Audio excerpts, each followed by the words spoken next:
Hello, everyone. My name is Jimmy Garrett Jr., TV film actor. I have two movies coming out, The Home and Oh Hi, starring Pete Davidson and Marley Gordon. You may have seen me on Orange is the New Black, New Amsterdam, Ray Donovan, When They See Us, and many more films. But today I am on the Jim Masters Show right now.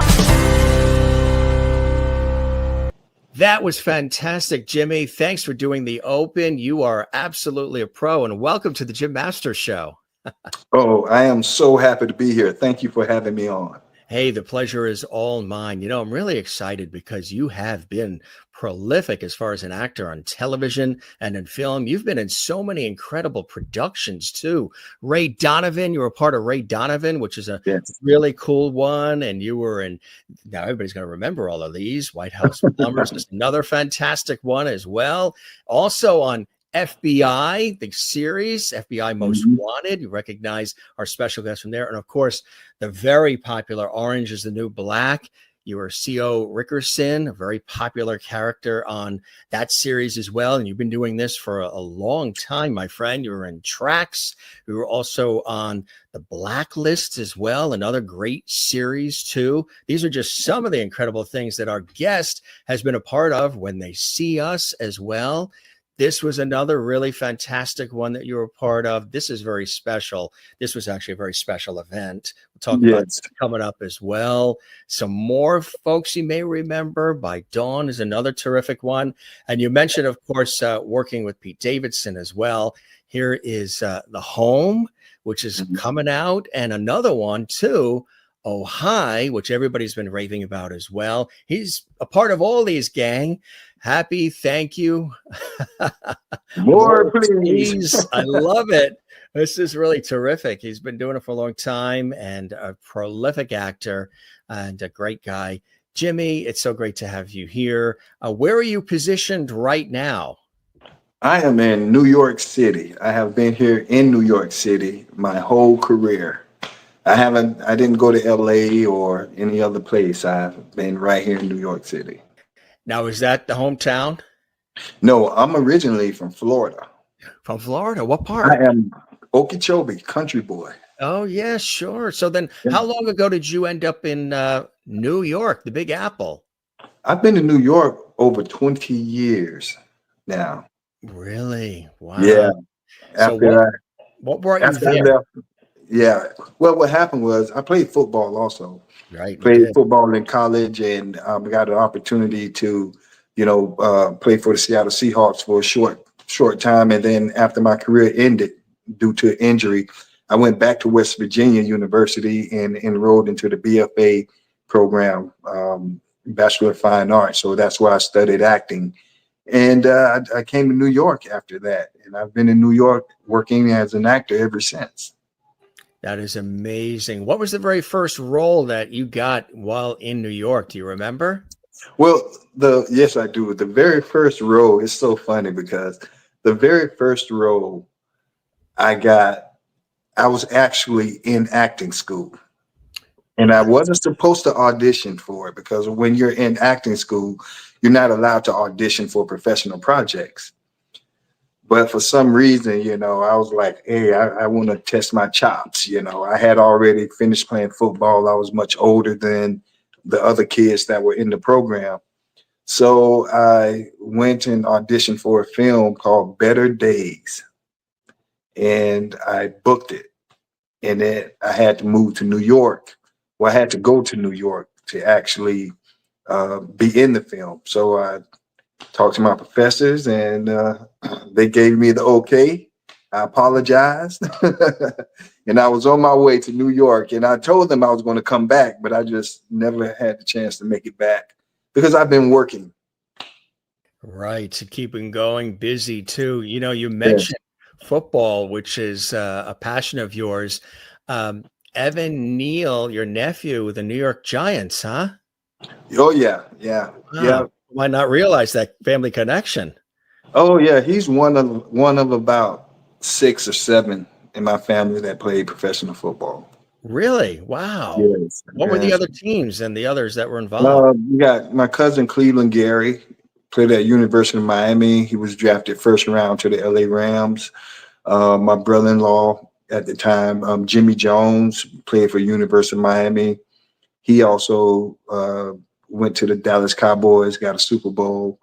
My cousin Charles Emmanuel, who played with me at West Virginia, he is he was drafted by the Vikings, and he also played with Philadelphia Eagles.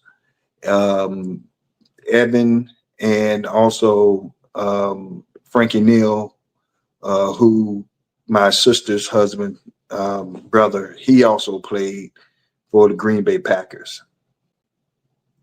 Holy cow. So, yeah, yeah. That's And I played for the Seahawks, yeah. and you played for the Seattle Seahawks. That's really incredible, huh? So, So yeah. I'd like to see what it's like when you have a family gathering and somebody says, "Pass the mashed potatoes." You guys probably pick it up and go. Well, I can tell you this: I'm the smallest of the bunch. So, Evan is like 6'8", 6'9". My cousin Cleveland's like 6'3". Wow.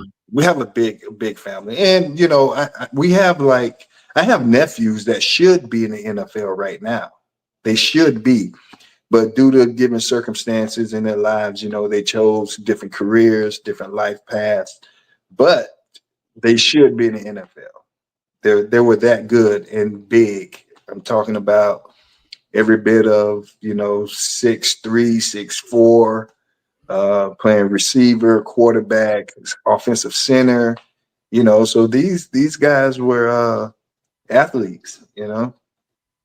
So when you told them that you were going to go into acting and being an actor and be involved in theater and TV and film, what did they say? They absolutely loved it, because my nephews, I used to have them help me with my auditions when I would come back to Florida, and they loved it. They actually fell in love with it. Those were the younger kids. Some of the older generation, like my aunts and uncles, they were like, boy, that career is very challenging. I'm like, it can be more challenging than football. They're like, maybe you should be a lawyer, go work in your uncle's law firm. I was like, I would intern there during the summers, but I want to go act. And so when my dad saw me on television, rest in peace, when he saw me on television for the first time, he said, just keep doing it. You're going to get to places that you never thought you can get to. Wow. And so that's my motto, it's like, don't give up. Don't Don't stop. give in. Don't give up. Don't Just stop. Right. keep going, right? Yeah. Yes, indeed. Well, when you were in New York, I mean, you went and you gave it your all. You persevered. There was a period too where you even lived in a car for a short period of time before that break came. Yes. Better Days was the first film that I did, and it was released like in Blockbuster, when they had the VHS tapes and stuff. So, but that got me some steam. But my first like primetime television show was All My Children. And, in New York, being here, I came here to shoot that film, Better Days. After Better Days, I didn't want to leave, because I had gained so much momentum. And the director I was living with at the time that directed Better Days, I guess he got tired of me staying with him. So he was like, hey, buddy, it's time to go. We finished the movie. I love you. You're my brother. But hey, you got to keep moving. So I was having trouble, trying to find somewhere to stay. I didn't have any, I didn't have a resume. I played football my whole life, so I didn't have a resume. So he had a car that was broken down. And I figured, like, look, if I can get this car, I can, at least have some way to travel. And so he sold me the car for $100. And I thanked him for that. And I went and got the car fixed, and I lived in it for about 6 months until I booked All My Children. And that gave me enough money to get an apartment, to get a place. And, I wouldn't advise that, I was like, go get a job, but in my position, I did actually try and go get a job bouncing. and, doing security at nightclubs until, this guy was like, I was breaking his girlfriend was fighting another girl. And I broke it up, but it was nice. And her boyfriend walked up to me and was like, I'm gonna shoot you when you come outside. Oh boy. You're right. It's like, it was shocked me. I'm like, what's going on? And one of the other security guys came up and was like, hey, you're going to have to deal with me first. And so they got into it and all that. And after that, the head security guy was like, hey, man, look, it's on you whether you want to stay here or not. But I suggest, man, look, you're an actor, man. This is not your passion here. These guys, this is their passion. This is what they want to do for the rest of their lives. He was like, go ahead and do your acting. And whenever you need some bread, some money and stuff, come by, I hit you up and that, So I probably called him like twice and was like, hey man, look, I need some bread. But after All My Children, that gave me a really, stable place, so I can, stop telling lies to my aunts and uncles that I was living in, a nice apartment in Queens when I was living in my car. Well, they say that if you can survive the rigors of a soap opera or a daytime drama with these thick, scripts and all of the scene changes, and they shoot, there's 5 episodes every single week, Monday through Friday, that air on the networks. And these are shows, legacy shows that have been on for 20, 30 years with their super fans. If you can survive the rigors of the soap opera world, which you obviously have, it's great training. What was it like being on All My Children? Oh, wow. It was so fast paced. Things change like in the blink of an eye. But it was fun. It was really, really fun. We had a wonderful time. It was just the fast pace of it. But I came from the theater. So, I was kind of used to that fast pace because in theater, you do the play the whole, you don't stop. They don't say cut. You run through the whole show. So, imprinting dialogue in my brain and all that, I was kind of used to that. So it was fun, but it moves quickly and you can have a script. Your pages can change at any moment. Stuff can be added, stuff can be taken away. You just have to be ready for it, Exactly right. So after the exposure on All My Children, what happened from there once people saw you on there? Well, once they saw me on All My Children, especially my hometown in Okeechobee, like they were so happy. I know they sent like so many emails and stuff to, ABC at that time that I think it crashed the site. It was a website and they just sent everything, just supporting, and it crashed the site. And so at least that's what they said, the site was crashed for a little bit. Wow. But they really, really supported me. I get a lot of support, from my hometown and from, people in West Virginia, Mountaineers, go Mountaineers, even Miami Hurricane people support me, Yes. Florida Gators, once you're in that college circuit, you kind of have a name. If you play football, people know who you are. They know who you are. Yeah. Right. Super fans, they're very faithful. They follow. And Yeah. you've built this impressive portfolio showcasing, your many talents across numerous film, stage, and television products. You gained also additional notable recognition for the role of Officer Jones in Josh Radnor's Happy, Thank You, More Please, which won actually the Audience Award at the Sundance Film Festival, which is really, really cool. Congratulations. What was it like being a part of that and Josh Radnor and company? It was wonderful. I mean, we had a great time. Josh Radnor. I mean, that film, we did that so long ago, but it was just like, it's still fresh with me because of the cast and Kate Mara. Oh, forget about it. I worked with Kate again in House of Cards also. So I worked with Kate a couple times. House of Cards is another classic. Yeah. Yes, indeed. Yes, indeed. And it was wonderful, man. Like, they treat you like, on that set, we were all treated like royalty. So we had a wonderful time. Yeah. So many shows that are of note like that one. And of course, between the television and the movies, the other one too that has a cult following was when Orange is the New Black came out. Everybody was talking about it and nobody could get enough of it. Tell us about being a part of that incredible series as well. That was one of the largest casts I've ever been a part of. I'm talking about it was a lot of people on set every day. Mm. Lots of people. But it was cool though, because everybody was just cool. And so we were like, the place where we shot it up in Rockland County, the I think it was like a old nursing home or a old school, but they said it was haunted. And so that's the thing online, that the place was haunted. Did you notice anything when you were there? Yeah, I did.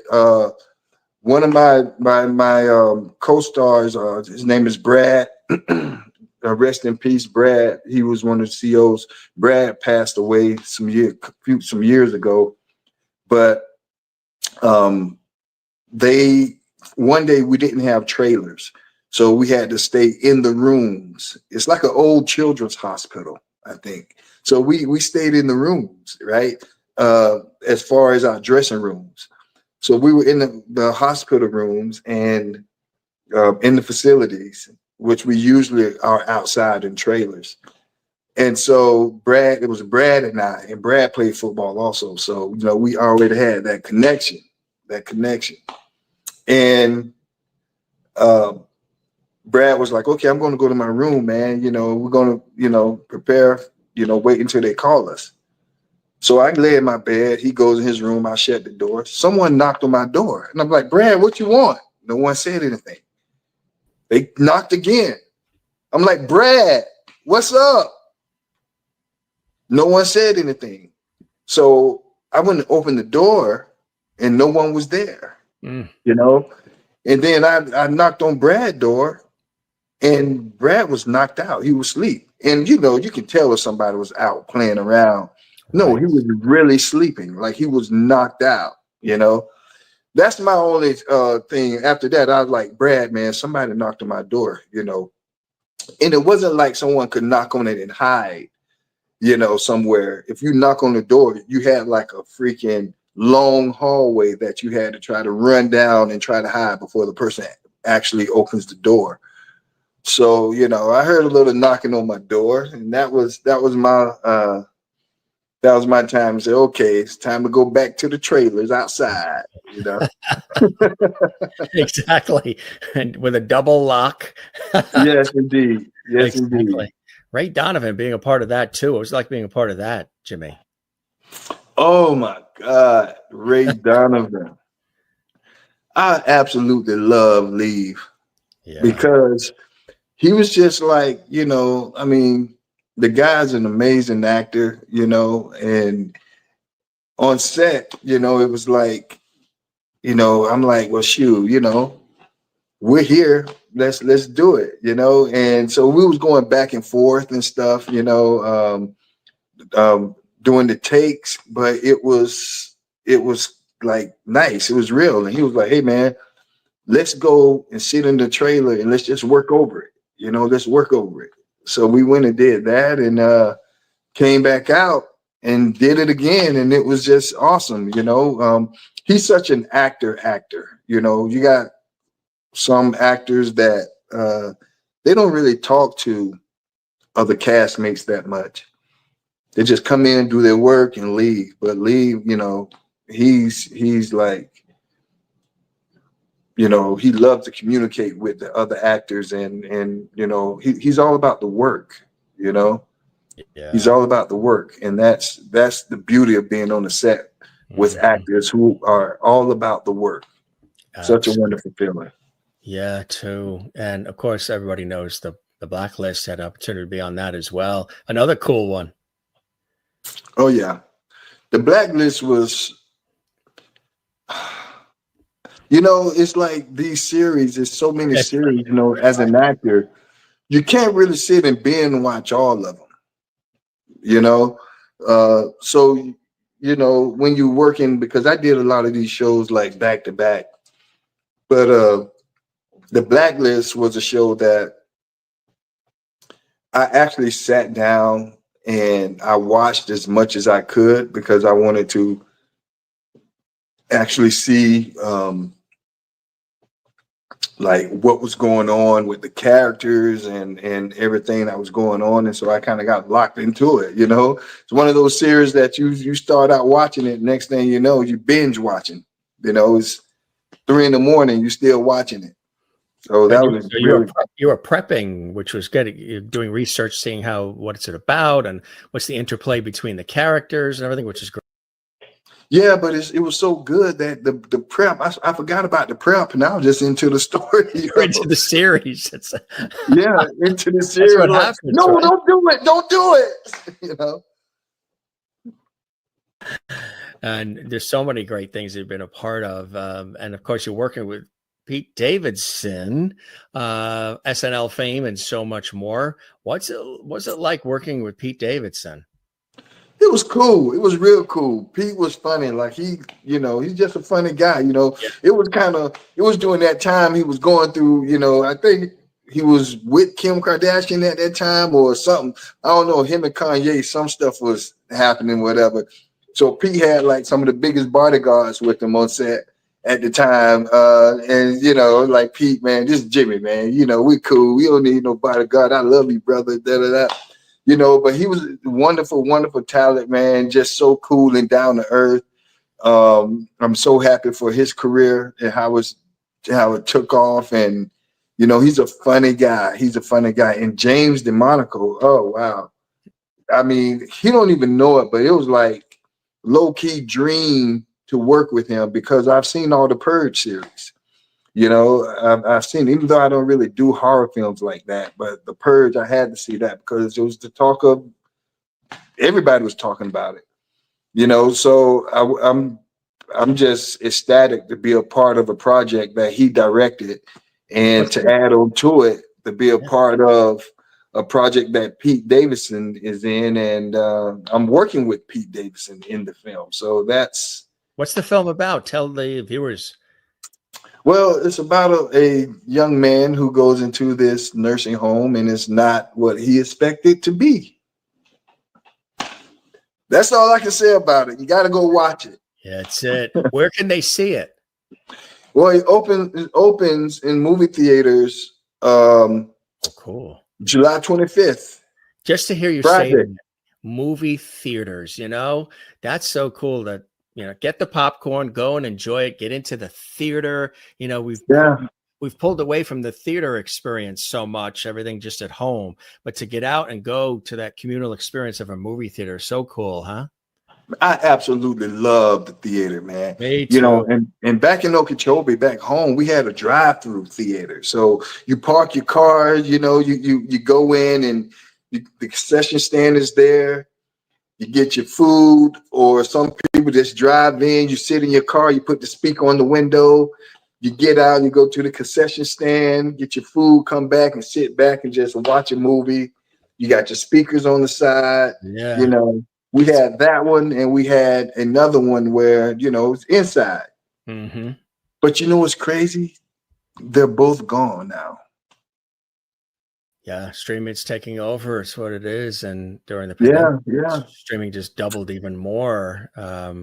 It should come back. They should bring it back because to the best of their ability, because it is a great experience. And we saw so many great movies growing up in the drive-in theater with the hot dogs and the popcorn. Oh yeah. You know, sitting on the roof or whatever it was of the car. And you're in this too, which is, everybody's raving about this one. Tell us about this. Oh, hi. Oh, hi. Yeah. Oh, hi. Yeah.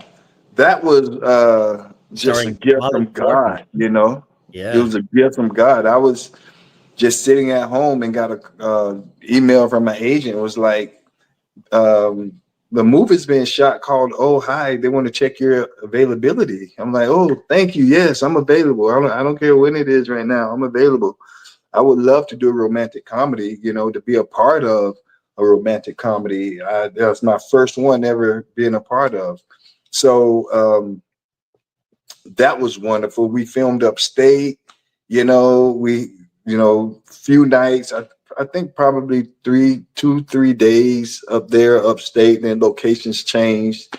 But it was amazing. It was so beautiful upstate, and to work with Molly Gordon and Gordon and everyone were just, I mean, just great human beings. Real professionals. Basically. Oh, Yeah, Sophie Brooks, love her to death. It's like these are the people that are like really good at what they do, and they really care. good at what they do, but they're just really good people too. People, right?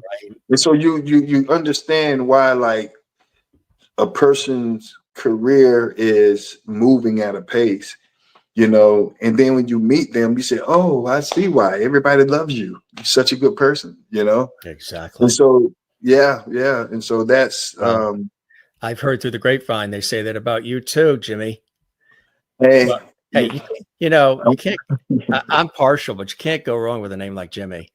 I know that's right. You You can't know what do I it. mean? You can't do it. Hey, Jimmy, Born James, but I say my name is James sometime too. I changed it. My family, they never heard me call myself James. But when I started acting, I'm like James. I want to be James right now. James, right. So I changed it to James for a little bit, and then I changed it back to Jimmy. Then kind of goes. I got 1% on my phone. Can I switch to my computer real quick? Yeah, go ahead. Yeah, absolutely. Okay. Yeah, absolutely. And Yeah. while you're doing that, we have a very, very special guest that's going to join us that I think is going to put a smile on your face, Jimmy. Okay. Somebody that you got a chance to meet. It Uh-huh. wasn't a planned meeting. It was something that just happened, and it happened in Florida. And you will be very, very happy to see this person in just a second. So just want to let the viewers know there is a very, very special, extra special guest, two actually more, coming in just a second. So is everything hooked in now? The computer's all hooked in? You're good? Almost. I'm turning on my mic. He's right. I'm getting ready. I'm ready to see. Oh no, that scares me a little bit though, Jim. It happens, right, when the phone sort of conks out, and we've had it No, happen. when you say I got a guest, somebody that you want me to see. You've got a special guest. Yes, you do. Right now, it looks like you're on a ship that has turned sideways. Here he is. He's coming back. All right, there you go. Isn't that other shot cool? It looks like you're on a boat that's capsizing. We're going to take that shot. That's it. We do. We do. I was saying it scares me a little bit, not the fact that you got a guest coming on, but then I look at, okay, what did I do? Did I do something to anyone in the past that make them want to follow me? But nah, I've been pretty good in my life. Well, we were going to have Gladys Knight, but she's not available. Oh. And Oprah is busy with the book club. We have somebody just as special joining us, and then we'll continue talking about some of the other cool things you're working on and some other things. But before we bring the guest on, it's just ironic what people are dealing with in the news lately. Every day there's just something crazy, something different that happens. But and maybe you want to share some thoughts on this, and maybe memories growing up following this revered person. We'll talk about this person a little bit, and then we'll bring our special guest in, because there is a little bit of a remote tie-in just in terms of how these things played out. We just lost the incredible Malcolm Jamal Warner. Of course, star of The Cosby Show, but so much more. And as we can see and hear from fellow celebrities, colleagues, super fans, people who grew up with Malcolm, people who worked with Malcolm, they said that he was just one of the nicest, most professional, warm-hearted, not only celebrities and actors, but somebody who really gave 100% and really, really cared. His personal life, he kept his personal life private, which is good. He had that balance, but he really was magical on the screen, but people are just saying left and right, magical off screen as well. All the co-stars from the Cosby Show, but other things he's been a part of and things he's done in his life, all the accomplishments have just been throwing the love and throwing the praise at Malcolm. And of course, we just lost him quickly and suddenly through the drowning and on vacation in Costa Rica, which at the young age of 54, which is very hard to comprehend, very hard to even fathom.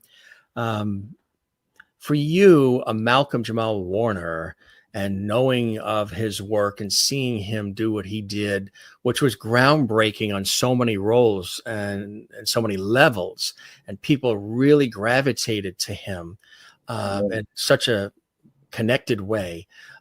What are your thoughts about Malcolm? I am so heartbroken because, it's one thing when a person is going through illness, when someone have an illness or something like that.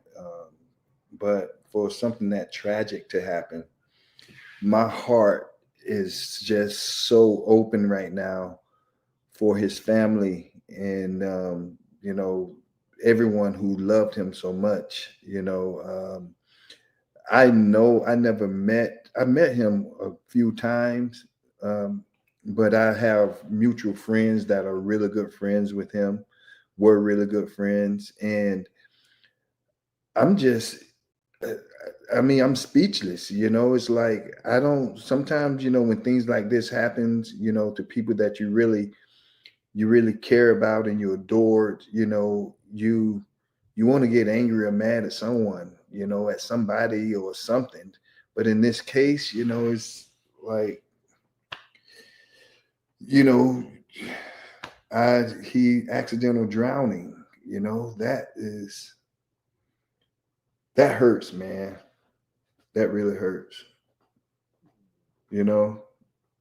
Yeah, absolutely. Everybody's feeling it. Really, there've been so many we've lost recently. Connie Francis. I mean, just a lot of legendary people. But he so prematurely, and there is a unusual thing that had happened in your life as well, where God called upon you to take some quick, swift action, and that was really saving the life of this cute kid named Graysyn Oh Harris yes. while you were on vacation in Orlando, Florida, staying at a resort, getting away from Hollywood, getting away from all the craziness, and you're there and you're enjoying your time, but you saw something happen. Um, Tell us about what happened. Oh wow. I was down in Florida. I was in Florida for like 31 days. I counted the days, 31. I was there for 3 weeks. I did a film acting workshop for the kids in my hometown, and that lasted 3 weeks. And I came back to New York for about 4 days.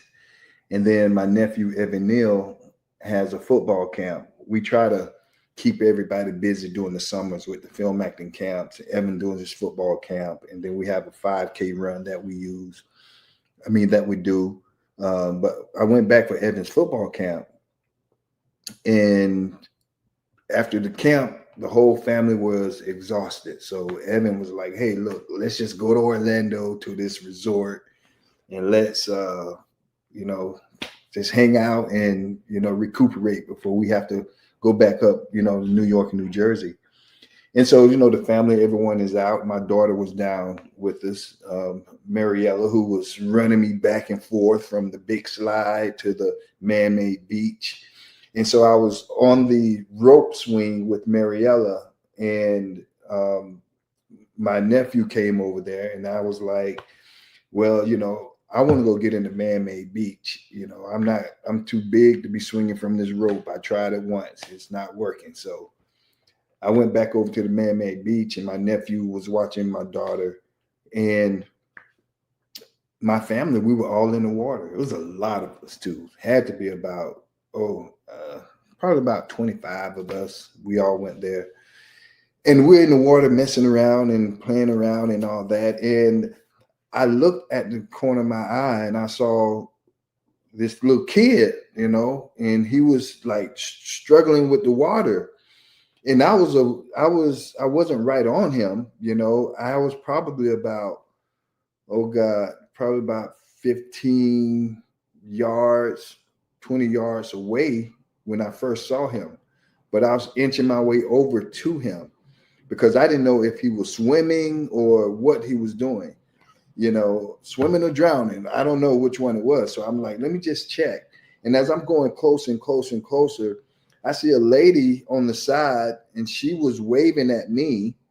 And I didn't know if she was waving, saying, okay, he's okay, or he's, but we locked eyes for a moment. And that's when I speak to Tisha, when we talk on the phone, we talk about that moment of seeing the humanity in each other and not just overlooking people, and I saw something was really there with her. And I rushed over to Grayson at that moment. And I probably swam about 15 yards to get to him. And when I got to him, his body was like, I thought he was gone, to be honest with you. I thought he was gone. His belly was big. This 5-year-old cute kid, man, like just laying there. And I grabbed him and I'm rushing out of the water. His mother is Tisha. She's standing there on the edge. And it happened so fast. Tisha was ready to jump in, but I was there, I was closer to him. And so I grabbed him and I'm walking him out the water. He was out, eyes closed. And so I pushed on his stomach and water came out. And then I did a couple more compressions on his stomach and more water came out. Then he started coughing. And then more water came out. Then he started crying. But his chest, his heart was beating so fast. I mean, not fast, but hard. Like when I found him, I didn't see his heartbeat. It wasn't like that, But when I pushed this, did compressions on his stomach and the water came out, I don't know what happened. It was just the glory of God, I guess. But he woke up and started crying. And when I got him out of the water, he kind of just went back to sleep, And then the lifeguards came over, and then they called the paramedics, and we were sitting there. I told Grayson to, squeeze my hand and see if he can hear me. I'm asking him questions. Does he like football? While the lifeguards are working with him until the paramedics could get there and see if they had to, continue to pump his stomach or what they, any type of procedure they would have to do. And Tisha, she just, her poise. I know that I just wanted her to be okay, just wanted her to know that her son was going to be okay. We got God on our side. Had you had any lifeguard training or any of that stuff before, or were you just working on instinct? It's just instinct. I mean, I can swim, but just knowing what to do, I just, that's a gift from God, I guess, to just know what to do at that moment. The human side of you just took over and said, we got to get this done. The human side took over physically, but the spiritual side took over mentally. Right. And so there were things that that happened that, I never took a CPR class for kids, Right. or anything like that, or if a kid is drowning, what to do. But for that moment, it's just logically, spiritually, just said, do this. It's like I was being guided, Yeah. Yep. Do this, then do this, then do this, And I remember telling Tisha, I was like, he's going to be okay. It's going to be okay. Man, I couldn't imagine. That's going to be with you for the rest of your life. And what a beautiful thing that you did. And that, some people would just watch or walk away or just not get involved. And you dove right in head first and said, Yeah. well, You know, it's yeah, like it was so much going on. right. There was so much going on that he could have easily not been seen. Right. You Yeah. know, Just all the activity, the splashing, the water, just, he could yeah, not have been noticed. everything. That one split second, That's all I it caught takes. him out of the corner of my eye. I was actually trying to watch my daughter swing from the rope that they had. I was trying to watch her do it. Well, I was watching her do it. And as I was watching her do it, my back was actually turned to Grayson, the kid. My back was turned away from him. And she was up on the rope swing and she didn't want to go. She didn't want to go. And at that moment, I was like, oh, you playing around. You don't want to swing. And I turned around and that's when I saw him. That's when I saw Grayson. Well, we have something special here. You're going to see him again, my friend, because he's here on the show with his mom, Tisha. He's all excited. He's jumping around in the living room. We can't wait to get on screen. He's been very, very patient. The dog was barking. The dog wanted to be on. And this is a gift he's giving us and giving you. Grayson. Hey, Grayson. Hey.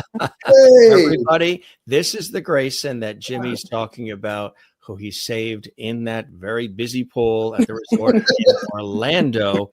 And here he is on the Jim Master Show. Grayson, how are you, Grayson? Hey, you have two Jims here. You got Jim and Jimmy. Yes. Hey, you look great, Grayson. And Tisha, how are you? We're good. We're good. By the grace of God with everything. Grayson, it's so beautiful to have you here. And Jimmy just outlined the story of what happened. And, we were thinking about what happened with Malcolm Jamal Warner this week. And in this case, there happened to be a Jimmy Gray Jr. in that pool with his family. God put him there at the right time and peripheral vision looks, wait, there's something over here. Tell us about your thoughts, Tisha, and maybe some things you'd like to say as well, and Grayson as well. Oh yeah, we're definitely feeling grateful, and it was something that's traumatic, and he was a trooper. He wanted to continue his vacation, which made me feel all the better that he's still want to have fun. He was, he would talk about it, but he was just, in snippets. But we're very grateful, so thankful that just this lesson, about water safety, about reminding us that, don't take anything like that for granted. Safety first, always. And so that's what we plan on doing, swimming lessons, and just, taking that and walking the flag with water safety. And so, because it could have easily been a different story. Absolutely. And here he is, saved by a former professional football player and a celebrated television, film, and stage actor as well. And one of the good guys that just happened to be in the pool. Yes. Grayson, so Jimmy is here on the screen and Jimmy is smiling and you're smiling and it's so, you look so happy. How old is Grayson now? Grayson, how old? I like that. It's like a motel sign. No vacancy. 5. I like it. 5. Wow. So yeah, exactly. I know, Jimmy. I think he's going to give you a run for both of us because he's a celebrity. Look at him. He's a star. I know he is. Personality, huh? He is. Yeah, definitely. Does Grayson want to say anything? You want to say something? I know he told me earlier he remembers him. He's like, I think he goes to the gym. That's what he told me. Wow. He said, because he remember you picked him up. You had after you put him down, you had big muscles. Yeah. So he did remember that. I remember the guy with the big muscles. Yeah, it's the muscle. I do work out. Tish and I have been talking, like I said, I don't know. It seemed like moments like that, it kind of break everything in the middle, and you feel like you're connected to these people, For the rest of your for the lives. rest of your Yeah. life. And Rest of your lives. Yeah. Tish is just such a wonderful person. I wish we could have met in different circumstances, but how God planned things, we have no control over that. And I'm grateful that everyone turned out to be okay. Grayson he's so happy. I love the fact that he's happy, and because we need you, Grayson. We need you in this world. You're gonna do great things in this world. And you're gonna be a comedian too. He is, right? He does facial expressions and all kinds of stuff, huh? Yeah. So Tish and I we was talking the other day on the phone. It was like, we really have to build upon water safety, because there's so many kids and adults that drown every year. Mm-hmm. And as soon as we had that conversation, she sent me a text and said, a link that Malcolm Jamal Warner just passed away from drowning. Yeah. And so I'm like, okay, we don't need another sign. We have to do this. I don't know, how we're going to do it. Her and we're going to discuss some things and, maybe start a nonprofit to that's great. water safety, or partner up with some companies out there, nonprofits that are already doing it. But I just feel like it's, everybody got to find their purpose, and, we can also have more than one purpose in life. But the main purpose is being a steward and helping other people, and I think this is something that should be built upon, so we can go out there and try to save some lives. And Grayson, my man, be the spokesperson. He can grow up. He can grow up in in his life, in saying that knowing about water safety, and also being that person to say, hey, look, I'm here to talk about it. A lot of people, they don't make it. God has his hand on Grayson. Yeah. He still has his hand on Grayson. Exactly. And he always have his hand on Grayson. He's a special kid. So that's something that her and I we're talking about discussing, which is, I think, amazing that out of this we can bring something positive. I think it's beautiful. And, with his name being Grayson, by the grace of God, right? Yeah. It was like Gary, Grayson, right. Jim, Jimmy. I mean, this is a whole thing. We're all family. We're all brothers and sisters, as they say. We're aligned right now. Yes, exactly right. Tisha, when you also found out who this gentleman was, must have been a little exciting too. Like, oh, he was on Orange Is the New Black. Yes. This guy is this is Jimmy Gary Jr. here. Yeah, I think it definitely added to, like, not only was someone there to help me during this situation, but someone of his status willing to be humble and and help. And so that was definitely, I felt, definitely God's presence, and someone, like Jimmy, to be there and be willfully, didn't hesitate. I just thought that was added to, the moment. Do you think Grayson realizes all of that too? I know he's only 5. But when he looks back at all of this too, it's going to be something, right? It's they are forever linked. Yes, they are. And I did, I try to tee it up for him, so hopefully he would sit, and he remembers, like he said, he commented on the day, and yes, and he remembers Jimmy, like I told you, he remembered things. So he will always remember this. I definitely think that. Believe that. I think one of the most memorable moments of that, everything that happened that day was kind of two of them. When I picked him up and I felt the weight of his body and just laid back like his soul had left him, like, you know, when I felt that, that's something that sticks with me. And the other one is when I told him to squeeze my fingers, squeeze my hand, and he squeezed it. And I asked him, did he like football? And he shook his head, yes. His eyes are still closed. You know, I feel like he can hear me. And, you know, you want to continue to talk to someone who, you know, just went through something like Grayson did, to just keep them aware and keep them. And that's not something that someone taught me. I just figured like that's something that you should do to try to keep them aware, keep them, you know. And I asked him, I said, you like football? He shook his head, yes. His eyes are still closed. He shook his head, yes.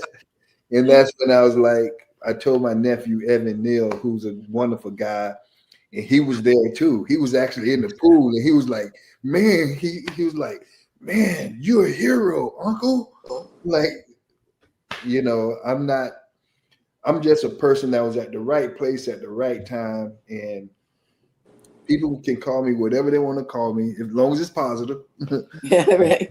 For me, you know, it's like I would do that 1,000 times over and over and over for anyone, because I love humanity. You know, I love humanity. And despite, you know, all the chaos that's going on in the world caused by people, right? I would never give up on good people, on humanity, and give up on love, you know. And so I'm just grateful for that. It's beautiful said. You know, you're right, caused by people, because the animals don't know what's going on. The animals are just doing what they're doing. I told people during the pandemic, when everybody was going crazy about everything coming apart and ending and flipped upside down, I said, get out to the ocean. The ocean will always be there. The ocean is there. It's bigger than yourself. Same thing with nature. Get out in nature amongst the trees and the animals. They're doing what they're doing. The ocean has the tide in and out. It's going to keep doing it, whether there's pandemics or any other crazy stuff going on. The squirrels are going to still go hunt for those nuts. You know, they're doing what they do. It's a regular routine of life. And if you need a routine of life, get out amongst these things, you know, get some music on, listen to some music, things that are there that can really bring you together. And of course, many people that are faith-based, faith is also a thing they call upon as well to get them through, go towards that. And in this case, obviously, you know, this was something that you were placed in the right swimming pool at the right resort at the right time to have that happen. And I know you're very humble about it. Hero is an appropriate word, but just a guy with a lot of class who sees the world in a way that is a way that it would be great if everybody saw it. It's the way I see it too, and I know Tisha does. That we're all here for a reason, and we need to help one another. In regard, put ourselves aside, our egos aside, or whatever aside, and somebody needs something. Try your best, and you never know when you're going to need it too. When you're the one in the pool not getting air, I mean, that's good karma. That comes back. Really good karma. Yeah. It really, really does. It's like a boomerang. The energy you put out, negative or positive, will come back. Yeah, absolutely. And so for you, Tisha, this really is you go to the resort. It's a nice summer vacation. Everything is, and then this happens. That's life changing. And for you, even your already profound love for Grayson is there, but this just makes it even more. definitely. You know what I mean? Here he is, and he's, God bless him, still with us, perky and happy and 5 and all of that, it really is something. Yes. You hug him different, you see him different, because not that you took it for granted before, but you realize you did take it for granted, And so when something unfortunate happened, you can, sit in the trauma, or find your way out. And I immediately wanted to find my way out, and I wanted for us to recover. And, you know, and so thankful that and so feel blessed that we were able to recover, and he's well. So I'm so thankful to Jimmy, you know. Was there anything post having that happen medically that he had to get checked for continually, or any lasting effect of that happening, or is he's healthy and good to go? Yeah, he's good to go. There was nothing he even ate after. So he had chocolate milk. They gave him ice cream, so he was fine. Yeah, ice cream will heal anything. Yeah, ice cream will do it. Yeah, right. Yeah. Where are we going to next? Right, exactly. It's amazing. My daughter was crying, like she didn't know. She's 11, and she thought, you know, it didn't turn out how it did, you know, and she was crying. And then when she found out that Grayson was okay, and my whole family was just like, I know they didn't want to come over there because of the energy of what was going on, because everybody kind of locked in on Grayson, but my whole family was right there, like with you, like you had the whole Gary Neal family right there with you, saying, "Look, we got you right here." And my daughter, when she found out Grayson was okay, you know, she was like, "Daddy, you a hero." And just to hear, you know, your daughter, you know, that's something for your own kids to see this. You know, I'm like, oh, you know, that's something we do all the time in life. You know, I kind of brush it off with it. How old is she, your daughter? 11. 11 years old, you know. But her just watching that taught her a lot about water safety. Yeah. Wow. Her just going through that and just experiencing the drama unfold, suspense unfold of what's going to happen. Is he okay? Is he this and that? And the emotions of the people that were there. Because Tish, I know you was there and you was locked in on your son, and you was there. But the emotions of the people at that resort, they were like, you know, just on the edge of their seats. So like, is he okay? Is he okay? Panicking and worrying, and you know. So when, you know, everyone found out and they saw that Grayson was okay, that was a huge blessing. And then afterwards, you know, later on that day, everybody at the resort didn't want to buy me a drink, wanted and this and this and this, you know. The resort, key to the city, and all that. You know, the resort, they sent me some gifts. And I was like, yeah, give all of us, me, Tish, Grayson, my family. Was it on the local news in Orlando? Did they get wind of all that? I don't think so. No one spoke with me about it. Yeah. Right. Yeah. You know, no one spoke with me about it. But it was I think I saw Grayson walking with the ice cream. Yeah. That was the best moment. I'm like, he's good.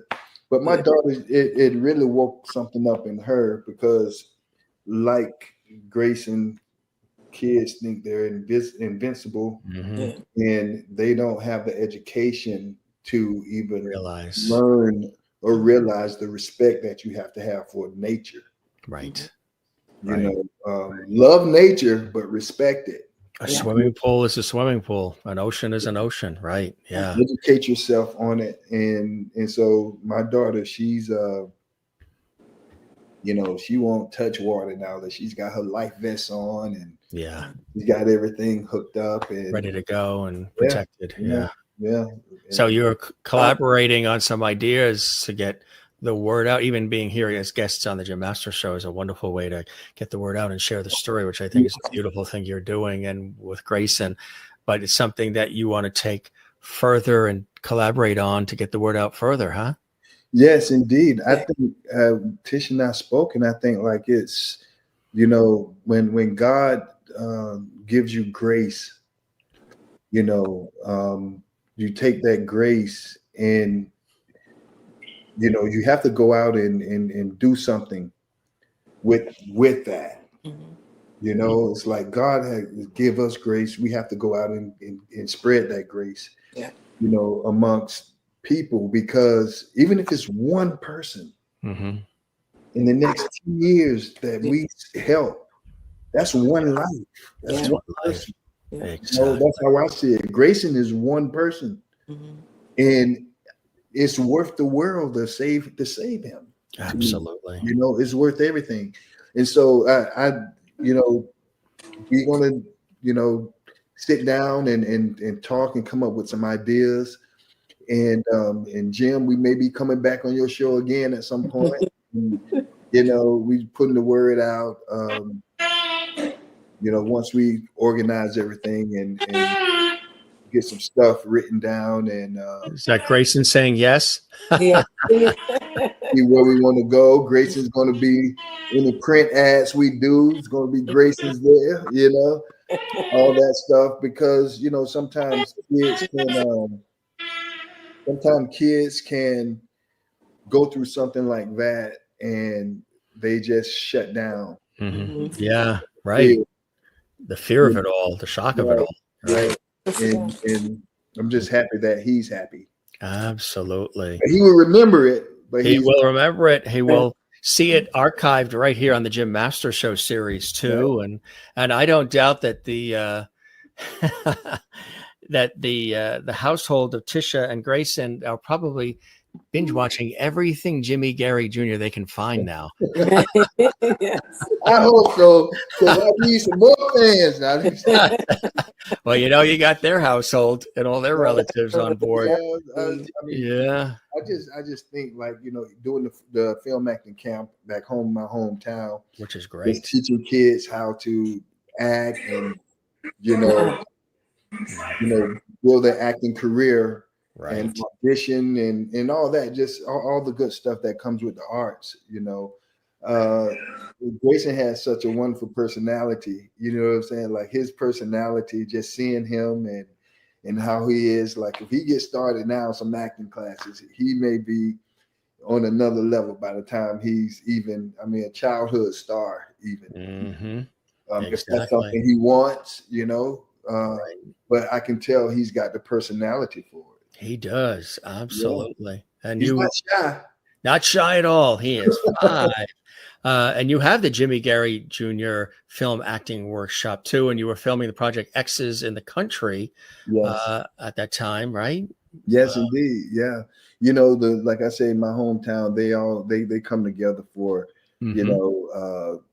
young men and women that, come out of Okeechobee that's trying to do some great things.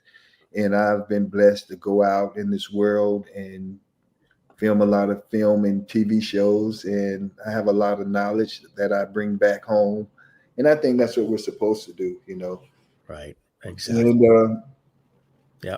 So we shot the film X's in the country, which every kid that was in the acting class is actually in the movie. So now wow, they get an IMDb credit. They got the resume, they got everything, and they can go anywhere in this world and audition for a film and know exactly what to do. Exactly how they have to prepare.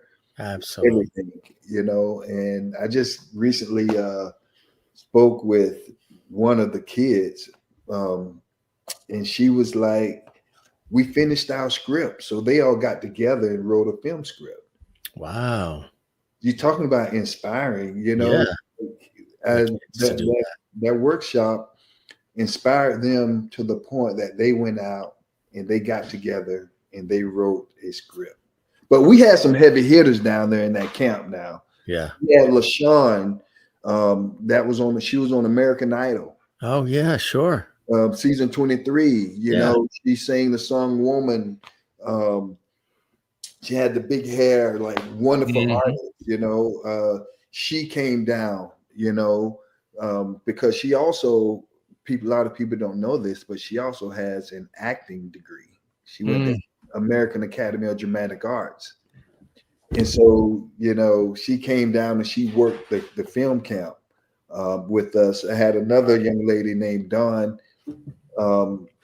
Troop, who's like, when it comes to theater, she's everything, and I was in one of her movies. So I'm like, Dawn, we're cool. Come down to Okeechobee and do this camp. Teaching artist named Manju, she came down.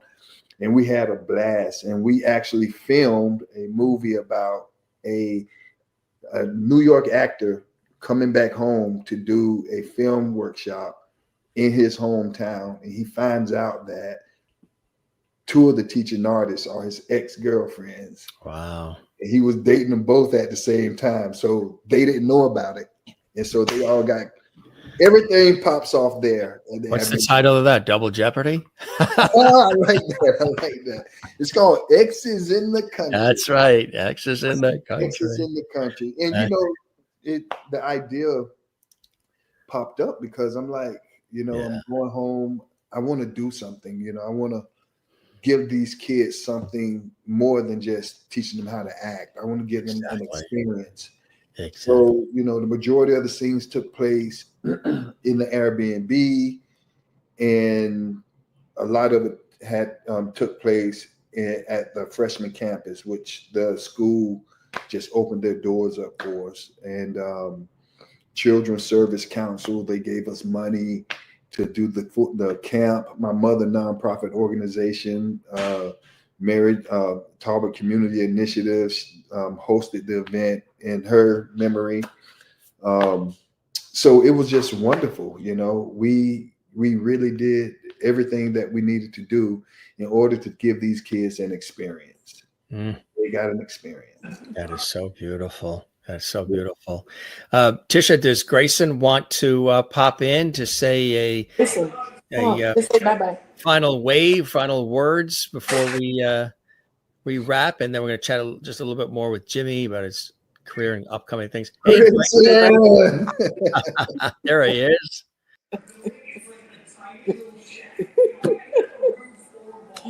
He's gone already. Yeah. Oh no, we're there. We're just putting you. We're putting you on the screen. You're on the big screen. You gonna say bye-bye? Bye-bye. See you later, Grayson. See you later, Grayson. Grayson, you're a star. You are a star. We're going to be interviewing you one of these days soon. I just know it. He's off to play with the dog, who's been very, very patient. The dog. Yeah. What's the dog's name? Mr. Bojangles. Well, of course. Mr. Bojangles has been very, very quiet. Jimmy, we have Tisha and Grayson. If I could, I would have had Sammy Davis Jr. with us too, but he's with us in spirit. He's with us. What a surprise. What a surprise. It's one thing, Tisha, like we talk, we speak, and I haven't even spoken to Grayson since that incident, but you and I have spoke. But just to see you two, it's just such a wonderful feeling because, like I said, I feel like we are connected for life. Yeah. And I think we have some work to do. I think so. Definitely. All this together for a reason. Reason why people are brought together, right? Yeah. Exactly right. Exactly. Tisha, thanks for sharing the story and for bringing Grayson on, your beautiful, beautiful, gifted child with the big smile who is 5. And stay in touch with us too. We'd love to hear how he's doing and what happens in his life. I think he's onto some big things, and he might be a veterinarian. I don't know. He wants to spend time with the dog. He's probably checking him out, grooming him. Maybe you got to write a film script for Grayson. I don't know. Grayson and the dog. Yeah, but the dog in there too. The dog's a star also. The dog, we heard the dog earlier. The viewers didn't hear it, but the dog wanted in on this. Got to be in. I'm just glad the dog isn't you. This would have cost us a fortune. We have to pay not by line, but by bark. Right. Oh, man. That would have been. Yeah. Tisha, lots of love to you and to Grayson and the family, Tisha. And thanks for stopping by the Jim Masters show. And you can see this archived on our YouTube channel, Jim Masters TV. Check out some of our other episodes and continue to follow our buddy here, Jimmy. And we'll see you again, Tisha, okay? Blessings to you and the family and to Grayson. Thank you. Bye-bye. Thank you. See y'all later. Cool stuff, Jimmy, huh? Yeah. What nice people. Yeah, we wanted to put a little surprise on there for you and bring Grayson and his mom on because we were talking about this. And I'm glad that we were able to surprise you that way. Oh man, what a surprise. I'm totally grateful, man. You're really good at what you do, Jim. I appreciate that. You are really, really good, man. You are the man, The master, right? the master, Masters. the master. My father, I've said this before on this show. My father, when I was 7 years old, my father originally from New York, said this cool line, funny line too, but so incredible. And it's kind of like telling this kind of a line to a Grayson as a young kid who would probably absorb it and get it. 7 years old, my father says, Jimmy, because my father, we're all James, and my father has always used Jim. So I was Jimmy as a kid. Right. And to differentiate, I'm like the fifth James. So to differentiate Jimmy, and I still have cousins and relatives that say, hey, Jimmy. So they know me as Jimmy. So he said, Jimmy, now always remember this. Whenever somebody says something kind or nice to you, always make sure you take the time to thank them for that. Thank them for those kind words. It's really important to do that. Then ask them to please put those words in writing and address it management.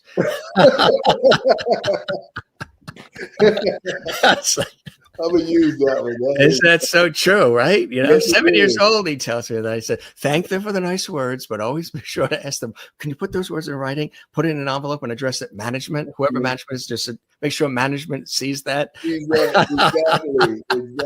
I learned early. I paid attention, I learned early.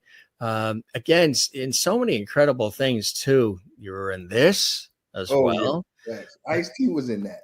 Ice-T was in that as well. I mean, you've had an opportunity to really learn from and watch some amazing people in your career thus far with all the great things that you've been a part of. I mentioned too with Orange is the New Black that you got a SAG award in that, didn't you? Yes. Yep. Yes. SAG award, ensemble SAG award. It was it was a feeling, man. I got my plaque and stuff right on my wall and sitting on my counter. Like, it's just wonderful to look back at that and have those memories. To get the SAG award is amazing too. And FBI too. You were in that series, which was fantastic. That's another great one too. You were Warden Nesbitt, FBI. That was yes. Yeah. That was that was a really, really challenging role. Yeah. It was challenging because a man is being electrocuted, I mean, not electrocuted, but he's, his life is, he's going to death row. He's going to be done. But the thing is that he's innocent, so it was challenging because, I spoke with the director 2.5 weeks before we actually started filming. And he asked me, I asked him, why did he choose me? And he said, because I was soulful. He said soulful. So I'm like, okay, I didn't kind of really know what that meant, in that context. As an actor, I'm just being me in that situation, and everything. And so once we actually filmed it, and a lot of stuff I did in there that wasn't in the script, and he said to me, once we found out that the guy was innocent and stopped him from being killed, I grabbed his hand, the warden, I grabbed his hand, and the director, he was like, that's what I meant about you are soulful. Basically, he was saying, like, I care, You weren't just reading the lines, you were feeling it. Yeah. And also the physical actions in it. How many wardens, when someone is on death row and you find out they're innocent, usually they back to business. Okay, get him up, get him out of here. Let's go. Right. To actually spend a moment and grab the guy's hand, and that was just a good feeling. But I credit the director for that, man. Like, he was amazing. It's such a blessing working with directors who really invest into the actors before the shoot. Right. Very important. Yeah. No matter what the project is, large or small, even a commercial, if they give you that confidence and they work with you early on, it's going to be a better performance as well, which is so important. New Amsterdam too. Oh, yeah, huh? Big Mike. Oh man, we had a blast. That was one of the most interesting sets I've ever been on, because after each take, they turn on hip hop music and they play it as loud as they can. Is that for energy to boost them up? I have no idea what it was, but we were jamming during the whole time. We were I guess it's either to boost the actors up or to bring them out of a depressing scene. Right, to get them out of the heaviness. Yeah. Yeah, so that probably what it was. I'm not sure why they had it, but and they wouldn't only play hip hop music. They played all different types of music, but majority hip hop. And Ryan be sitting there, he be dancing, doing his stuff, and everybody between takes. And then when they say, "Okay, camera ready," everybody's like locked in. Okay, it's so funny, to see that, right? The real training of and okay, action.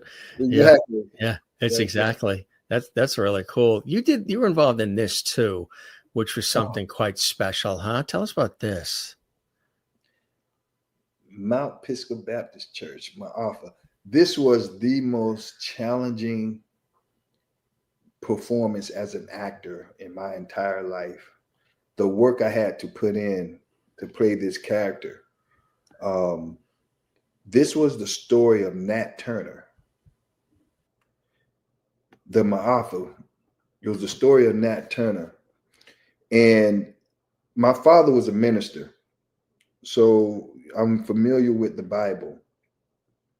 But the reason why it was so challenging is because of who Nat Turner was and what he stood for in his life and the things that he did, the rebellions and all those things, the communicating with God, getting into his psyche of how he interpreted the Bible in a way to where the message was to to escape, to revolt, so it was real challenging because I had to like create a story within the story, create a story within the script, because the script was laid out, but during a lot of the play, I had to actually I would say create a group of people that's going to be with the character during his revolt, once everything happens, without letting the slave masters know what he was doing. So what I would do is, during the sermons in the piece, when he was preaching during the sermons, I would have certain I would call them Holy Ghost moves, right? So if I do a certain Holy Ghost move, that was specifically for one person that I've already discussed it with. So if that person saw me do that Holy Ghost move, they know that they were coming tonight. And so I would do it about 5 times for like 5 different people, because in the script, he summoned 5 different people to go with him. That was in the script, but many more people came with him. And so that was challenging. It really, really made me work, because I had to really get creative on it. And also too, it's like doing a period piece like that. It's kind of you have to really, you have to go places sometimes, and giving that time frame and what was happening back then, it's given now, it's like, this 2025, you know what I'm saying? It's like a lot of people in my life, especially growing up in Okeechobee, where people of all colors are like just loving on each other. Mm-hmm. The support I get from all races in Okeechobee has just been off the Richter scale, you know. And so to step into a character like that and to have to transfer your mind to think that and to go there, you know, was challenging. But also too, the character didn't treat all whites like that Right. because it was some that was helping what he was doing also, you know. And so that separation, so in order for me to do that, I had to, in my mind, I had to not make it about race. I had to make it about humanity. Whether this a good human or not, you know, will this person kill me if I walk by them? How much of having your dad as a minister did sort of you pulled from and pull from maybe daily and all these things you do? Man, that was so important. It was very important. You know, my dad, the Reverend J.L. Gary, he senior actually, he started preaching when he was 19 years old. He became a preacher and no one would listen to him. So he went in the woods and he started preaching to the trees. He started preaching to the trees. That was his first audience. So stories that my dad told me connected me with certain parts of the script. When Nat Turner was out talking to the trees, when he was talking to God, he was in the forest. And so when my dad was trying to get his church off the ground, I just used that when Nat Turner was trying to get his revolt off the ground or trying to get that. I kind of correlated, you know, the two to really ground me in that scene and to, you know, really have that want so strong because it was coming from a real place. Because at that moment, I was my dad wanting his church. Right. But the audience saw it as Nat Turner talking to God, you know. Right. So little stories that my dad told me over the years, even watching how my dad would preach, gave me the Nat Turner's voice. Mm. You know, one thing I wanted that I gave Nat Turner that I wanted to give him is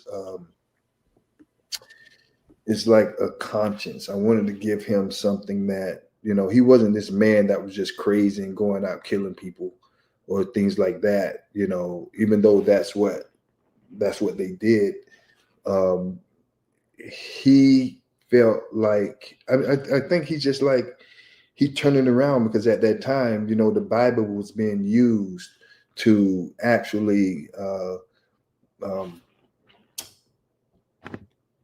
Bible was being used to actually uphold slavery, you know, to say, okay, this is where in the Bible says it's okay to have slaves. It's okay to be treated like this. It's okay for this, you know, to treat people like that, you know. So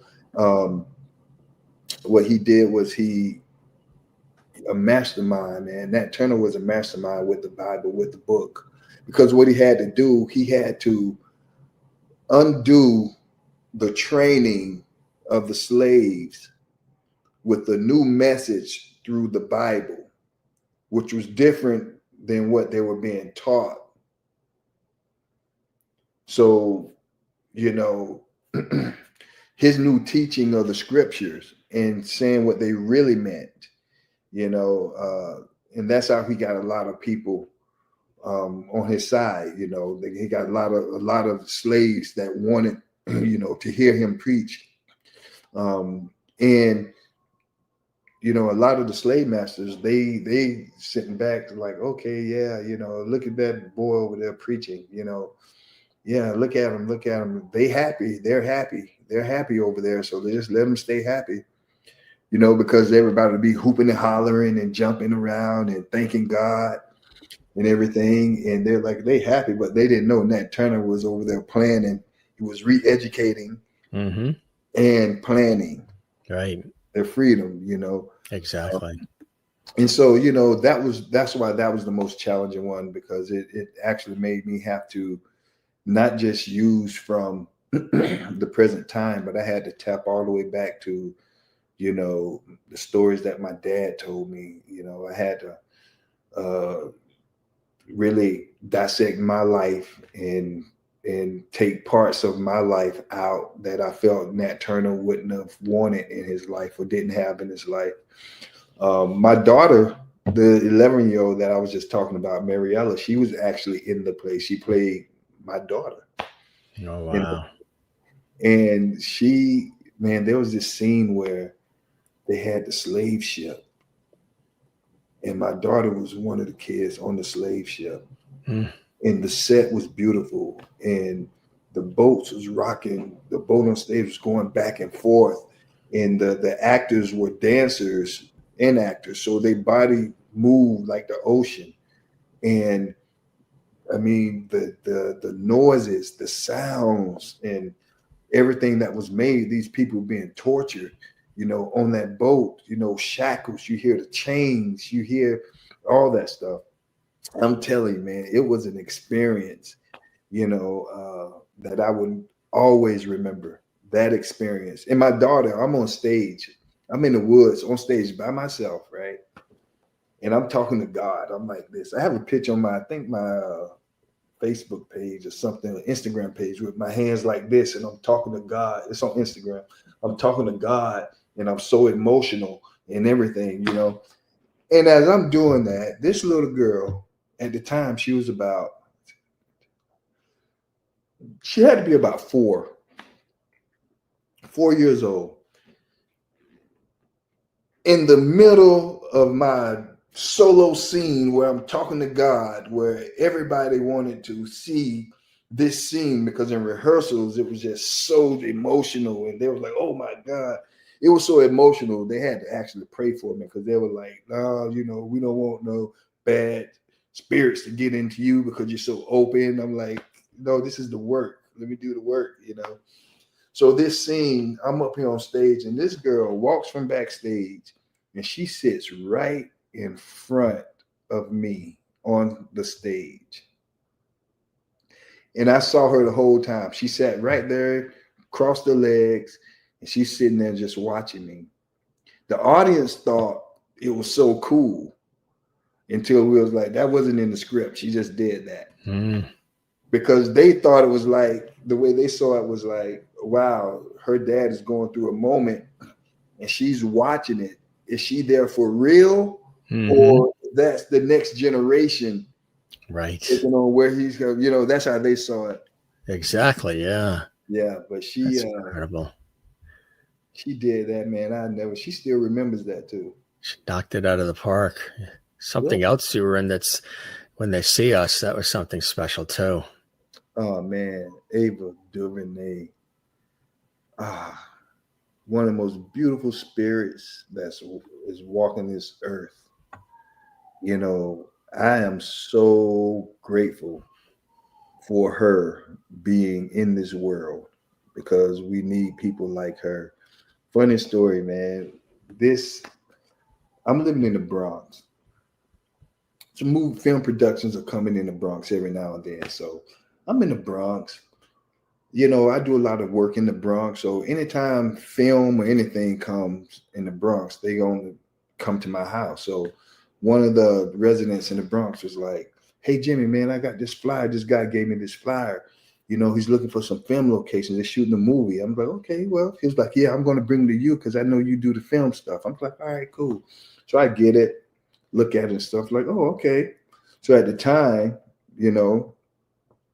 I was married at the time when we filmed that. Now I'm single, divorced. But at the time, my ex-wife, she was like, and I'm like, maybe we should, use the house as a location, And she was like, no. I'm like, listen, trust me. Let's use it for a location. You'll make a little money, and the house will be in the movie. You can't beat that, So we went with it, and we didn't hear anything. We called the number, didn't hear anything. My agent called me about a week later, and said, I have an audition for you. Gave me the location, time, everything. I go down to the casting office. Man, there's like 200 people there. They all sitting around everywhere. I'm sitting there just waiting. Finally, I'm called. I go into the audition and I do my audition. And the casting director said, okay, thank you very much. You know, that's it. If we call you, we call you, you know? And so I was like, cool. And then he said something like, you think you're going to be around next week? Just in case. Mm-hmm. I said, I'm here, man. I live in New York. I'm here. I'm here. And Matter of fact, I could sleep over tonight here if you want. exactly. You give me the part, we do it. And so I got a call back and they said, you're meeting directly with the director. Mm. So when I get there, it's Ava DuVernay. And we're sitting there and I do my audition and everything. And she was just like, And after that, she was like, tell me a little bit about yourself. And so I started saying, well, you know, I'm from Okeechobee, Florida. I'm a country boy, you know, grew up around cows, hogs, you know, farms, played football, went to New York, studied acting in West Virginia, went to New York, and I've been doing movies and TV and just trying to keep going, you know, gave it a short little brief thing. And she was like, okay. And so that was the end of the audition. About 3 days later, my doorbell rings. Bing, bing. I look through my peephole. I see about 20 people.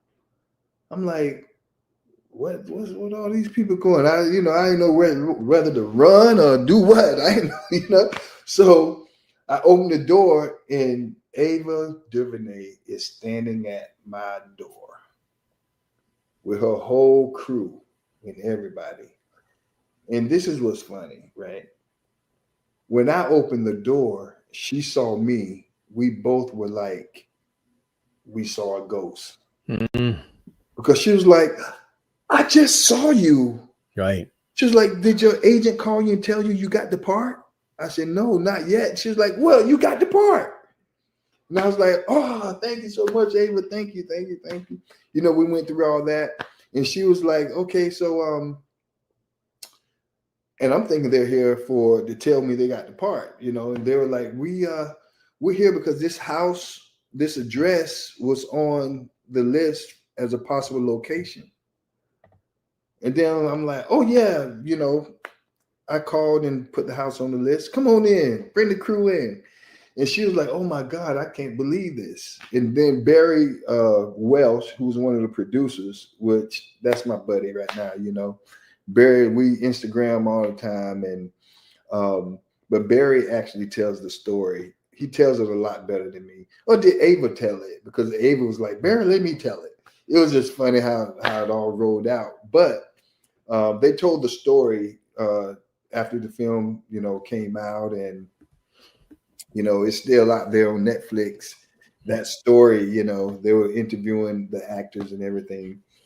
And we just stayed, like, Ava and I, after that. Oh, even the community, man. The community. I told her, I'm like, Ava, I'm like, this is a rough neighborhood. You know that, right? We're in the South Bronx. I'm like, this is a rough neighborhood. You know that, right? Every weekend you hear pow, pow, pow, gunshots and everything. You know, so I'm like, you know, this is a rough neighborhood. How long are we going to try to be here filming? She was like, almost 2 months. I'm like, all right. So I went and told all my friends on the neighborhood, around the blocks and everything. I'm like, look, I had to find a way to get those guys to calm down. So I was like, listen, y'all want to be in a movie? And they like, yeah.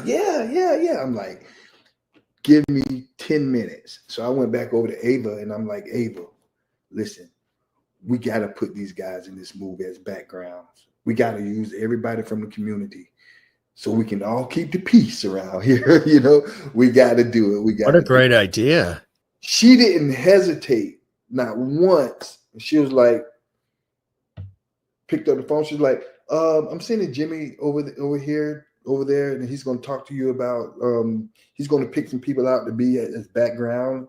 So I'm just walking through, and you know, I started first, and I'm like, yeah, this person, because I knew the people, you know, and so this person, and I also picked people who I knew were really appreciated. And we were there so long that they used so many people, you know. And one day we were filming this guy. I mean, he decides, this local guy on the block, man, he drinks every day. You know, I mean, he's just a drunk, you know, that's just to put it like that. He is drunk. So he wants to make a move and shut down the set. So the man laid in the middle of the street. You know, he was drunk and he laid in the middle of the street.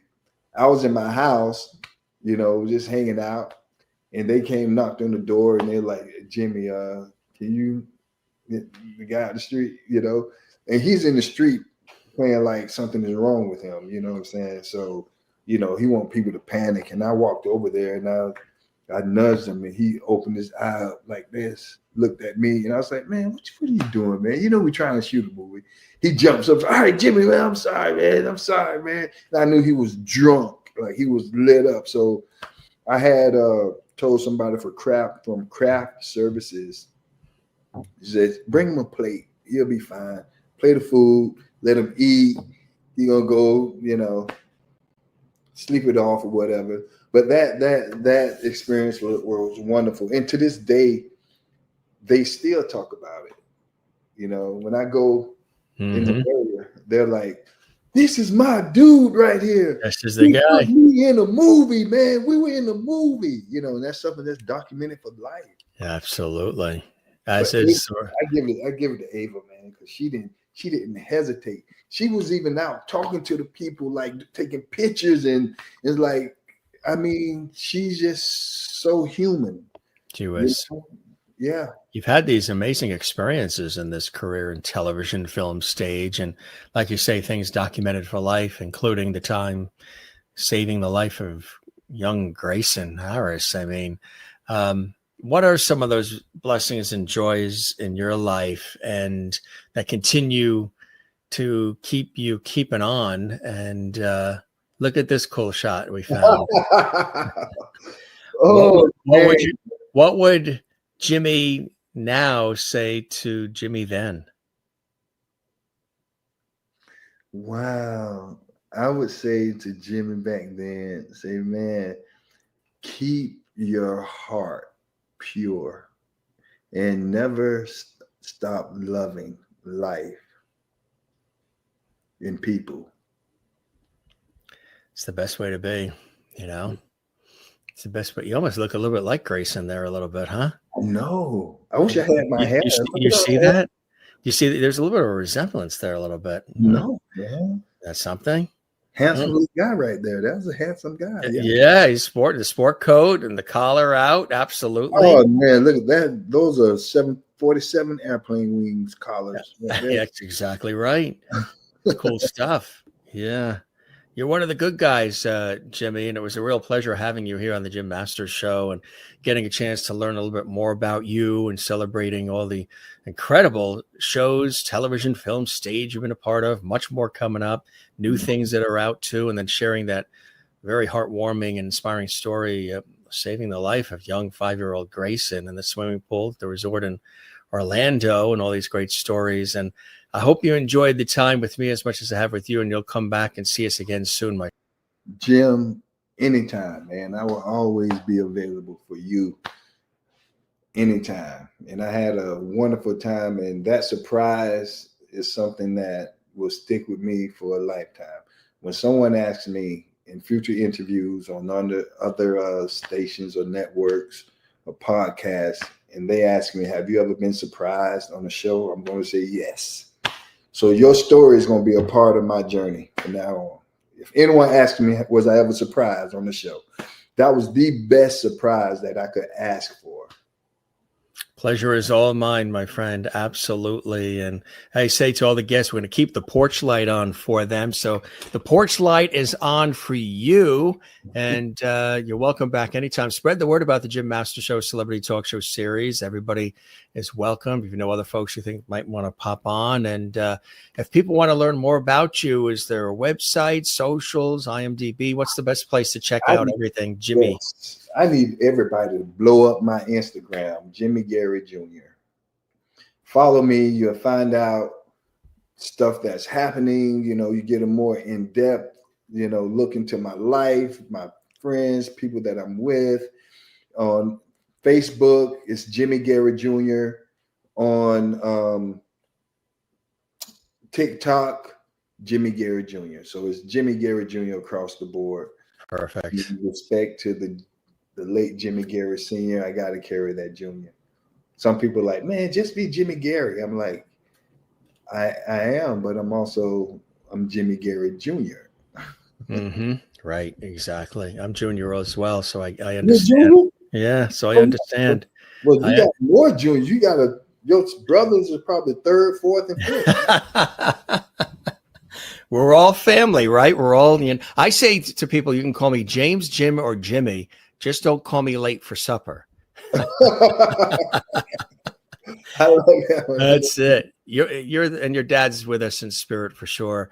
The best, really. Thanks so much for stopping by the show. Spread the word about our show and come see us again, Jimmy. This was terrific. I will, and I'll also send people your way that deserve for some brightness and your wonderful energy to be injected into their lives.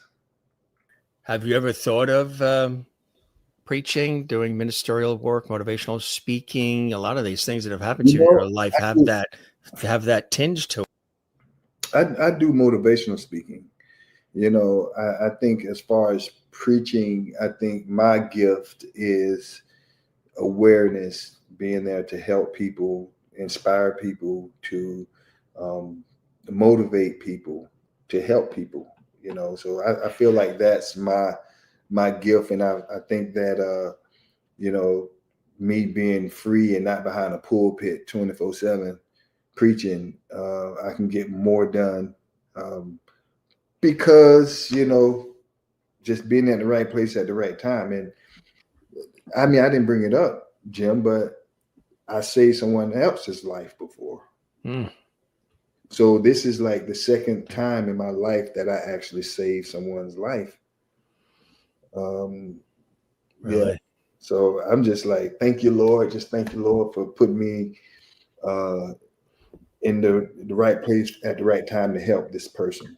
That's a blessing, truly. I think the next time I get a stomach ache or stub my toe, I'm calling you. Hey, I'm not out there looking to save lives now. It just happens, you know. Right. There is a little bit of a halo sort of effect that's happening behind you on the wall. It's kind of I don't know if you could see the reflection, but doesn't it look like you have wings? See the reflection? Yeah. Look at those reflections. I see it. It's like you have wings. After this conversation about all these things that have happened, now there's wings. And just look at, right? Yeah. I was saying today, too. That's a gift from your father who's watching. Oh, yeah. My father and my mother my father passed away on the 4th of July. My mother passed away on the 5th. 5 years apart, though. And Grayson's so the joke 5. Was, through my siblings, it was like, that's just like your mother. Always got to outdo your dad. 5 years apart, and Grayson's 5. There's a lot of things here that are woven together. And now we leave him with his wings. It really looks like you have wings, doesn't it? It does. I tell you, it's amazing. I Jimmy. said, hey, I can't wait to get my wings. I was telling someone, I can't wait to get my wings.